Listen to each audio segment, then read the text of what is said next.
The year is 1998 in Juba, and the sun's strength is growing weaker and weaker on account of the approaching canopy of darkness. My mom is congregated in our makeshift kitchen, which happens to be around our compound.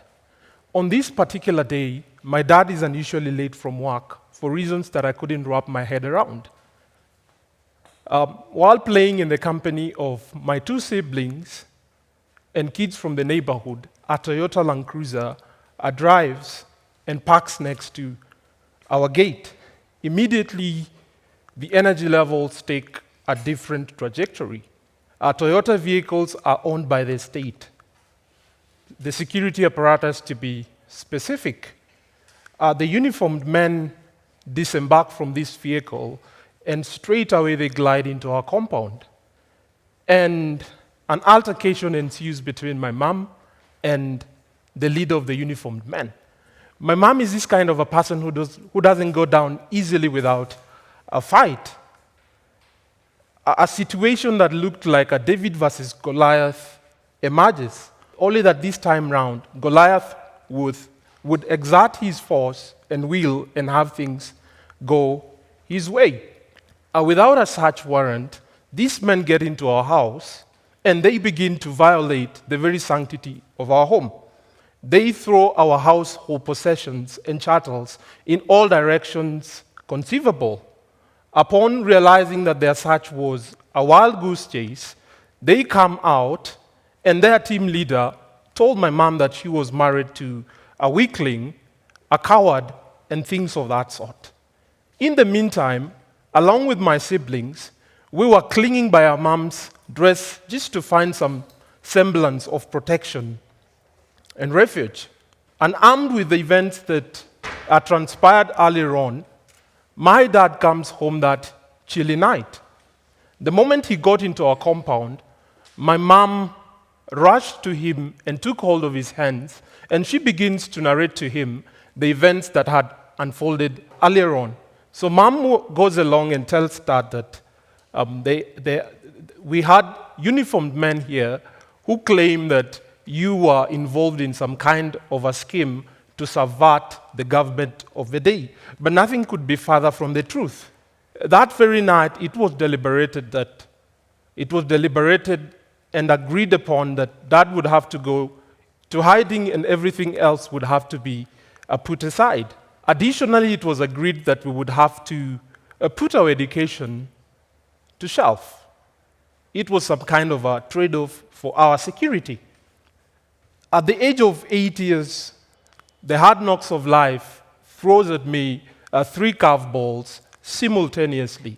Number one, I had to wrestle with the fact that my education had been put aside and we were just about to graduate to the next level. And number two, I had to wrestle with the fact that my dad, who was more than a father to me, had been taken away from my life. And number three, I had to grapple with the fact that I was the new head of the family. But thankfully, my mom was around. So what she did is that she devised a division of labor kind of a strategy where during the day I would have to look after everybody else and she would be in the market just to make sure that we had a roof on top of our head and that our bills were paid. A month down the line, every door that my mom went knocking was slammed right on her face. I remember relatives and close friends didn't want anything to do with us. We were like some kind of a plague. I remember our home was some kind of a vast island where we were just ourselves. And this was very taxing, especially emotionally, physically, psychologically, and mentally. Through all these struggles, my mom's commitment and allegiance to our father and to the family was unquestionable. I remember every other night she would go down on her knees and she would just pray to the Lord and tell the Lord to take care of our dad until the point that we get to meet again. A month down the line, an elder from the church came to our place of dwelling And I remember he had a conversation with my mom, and he went on to tell my mom that my dad had been airlifted to Nairobi, and that soon or later we would follow him. And he said that the reason why we were not with our dad was because of the fact that our resources were meager, and therefore we had to wait for months and so on and so forth.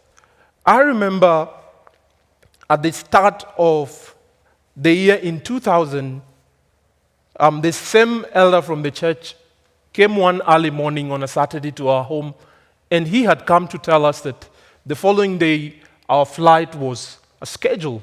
So we took this as a good news because it was almost 12 months that we never had anything, any word from our dad, no correspondence, no exchange whatsoever. So when we had this news, it was a breakthrough of epic proportions.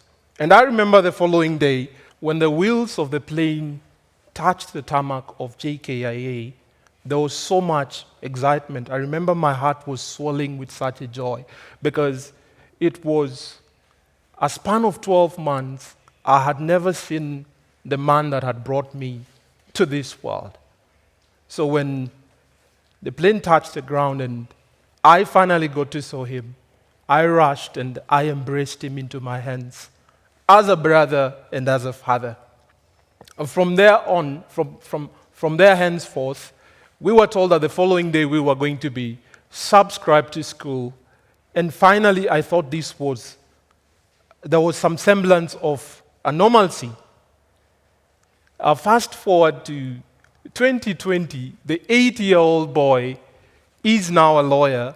The 8-year-old boy is now a community mediator. And the 8-year-old boy, you could say, is the stone that the masons rejected but turned out to be the cornerstone.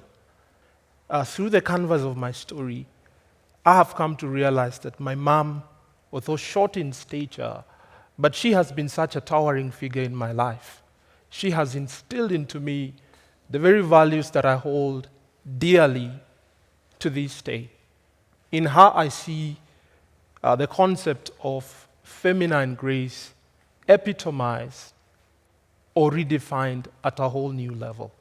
My mom's name is Elizabeth Siama Baba. Thank you, Mom, for being more than a mom to myself and to my siblings.